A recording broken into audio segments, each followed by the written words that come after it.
Bonjour à tous, j'espère que vous allez bien et que votre dimanche s'est bien passé. Moi à Bordeaux il fait particulièrement froid ici, donc j'espère que si vous ne travaillez pas, vous aussi vous êtes bien au chaud, confinés chez vous. J'espère que vos proches vont bien et que vous aussi. Aujourd'hui c'est le jour de la lecture engagée. Donc j'ai décidé de partager avec vous un livre que j'ai trouvé incroyable. Qui est très intéressant et qui m'a encore ouvert un peu plus l'esprit et qui m'a permis de découvrir comment ça pouvait se passer dans d'autres pays. Voilà. Comme vous le savez, j'écris un livre depuis quelques mois sur le devenir femme, dans lequel j'aborde notamment la sexualité, avec un gros chapitre en lien avec ce sujet, dans lequel je parle de la sexualité de la femme, par rapport à la société, par rapport aux injonctions de la société, etc. Et donc j'ai une très bonne amie à moi qui a décidé de m'offrir un livre incroyable qui s'appelle Sexe et mensonges, la vie sexuelle au Maroc et qui a été écrit par Laila Slimani, que j'aime beaucoup en plus. Voilà, donc j'ai lu ce livre que je trouve très intéressant. J'espère que ça vous donnera envie de le découvrir.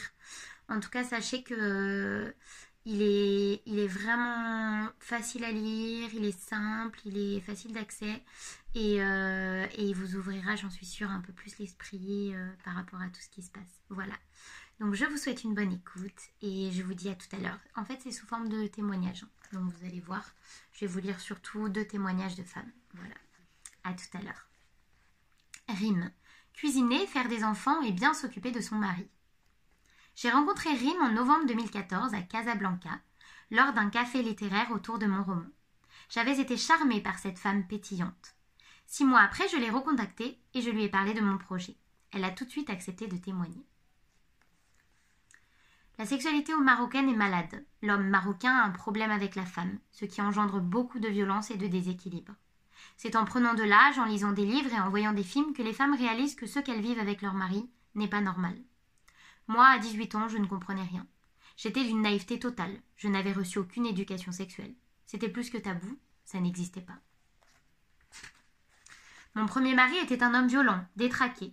Je suis restée vierge jusqu'au mariage, parce que c'est ainsi que mes parents nous ont élevés, mes 2 sœurs et moi.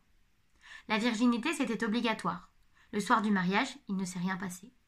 Le lendemain, j'ai dit à mes parents chez qui on habitait, il ne m'a pas touchée. Mais à chaque fois, mes parents lui trouvaient une excuse. Ça a duré des mois comme ça. Mes parents disaient que je devais prendre soin de lui.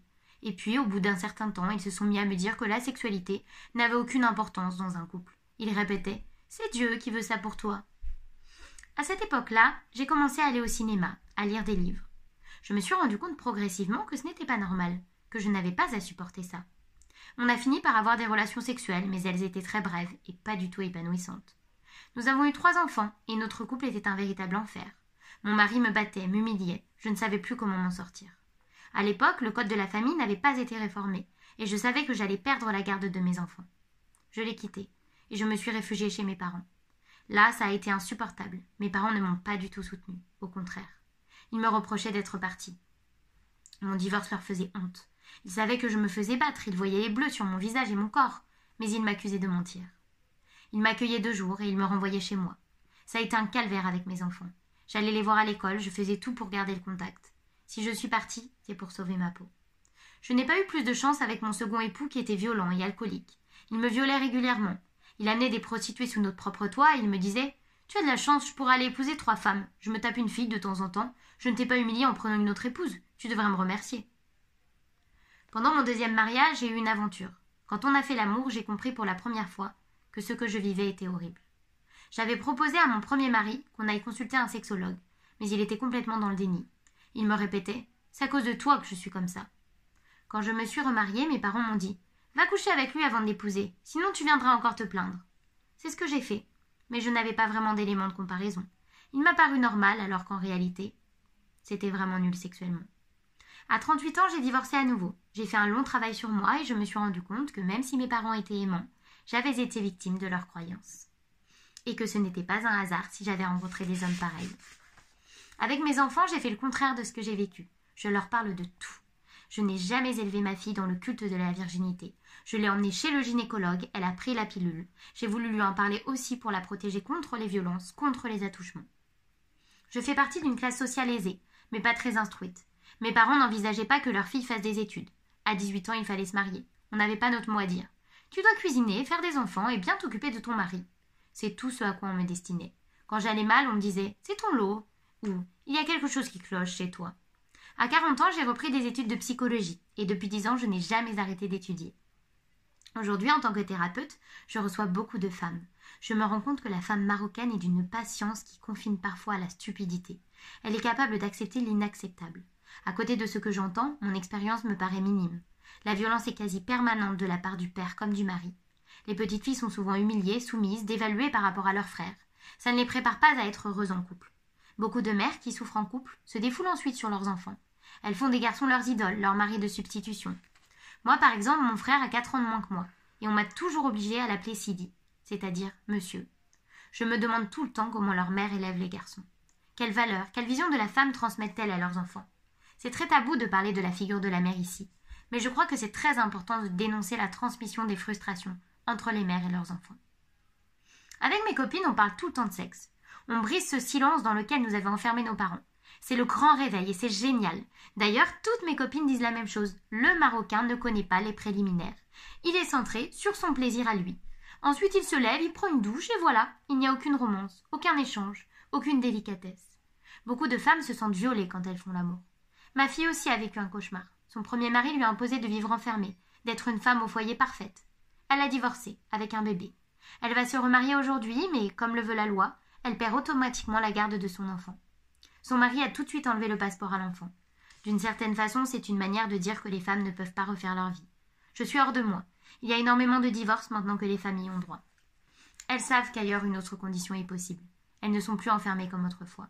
Le fait que le concubinage ne soit pas autorisé fait que les gens se marient, mais ne se connaissent pas. Il y a surtout des mauvaises surprises. Je dois dire que je connais très peu de couples heureux. Mais je suis néanmoins optimiste. On est en train de crever plusieurs abcès. Avant, on ne parlait même pas. Quant à la femme, elle prend ses droits. Elle n'attend pas qu'on les lui donne. Quand j'ai divorcé, j'ai vécu pendant 5 ans en concubinage et je n'ai jamais eu de problème. Mes parents le vivaient très mal. J'étais très contente de me rebeller. Maintenant, je voyage, je lis, je me sens libre. Les femmes qui ne travaillent pas et qui sont dépendantes financièrement sont obligées d'accepter des situations parfois atroces. Moi, j'avais un père qui avait beaucoup d'argent. C'est grâce à ça que j'ai pu survivre. Sana El Haji. Ne crains pas Dieu, crains surtout le regard de l'autre.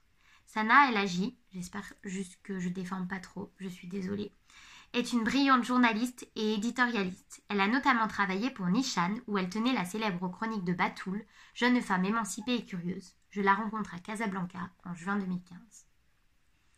On me reproche souvent d'écrire uniquement sur la sexualité et la religion.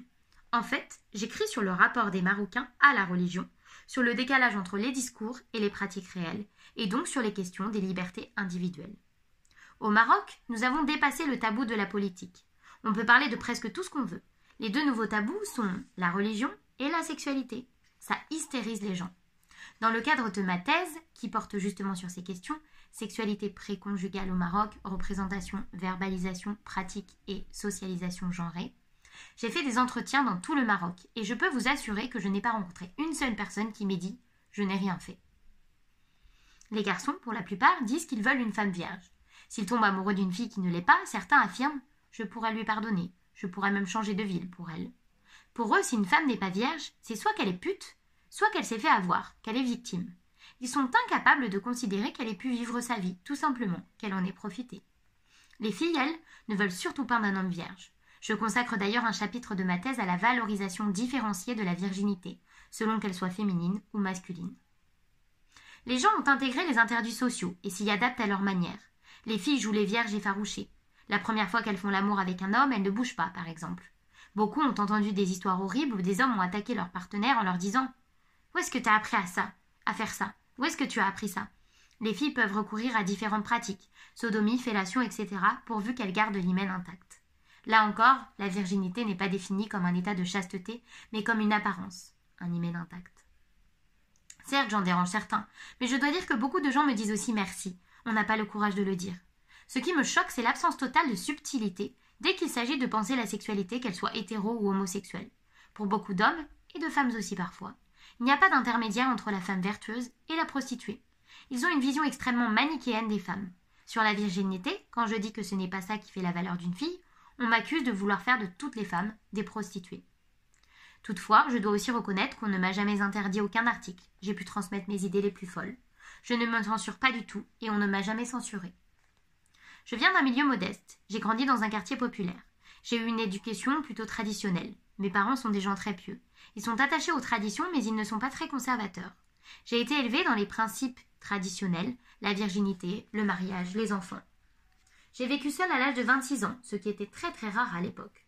Je l'ai fait spontanément, sans mesurer ce que ça représentait par rapport à mon éducation. Aujourd'hui, ce choix a impacté positivement mon épanouissement personnel et ma maturité.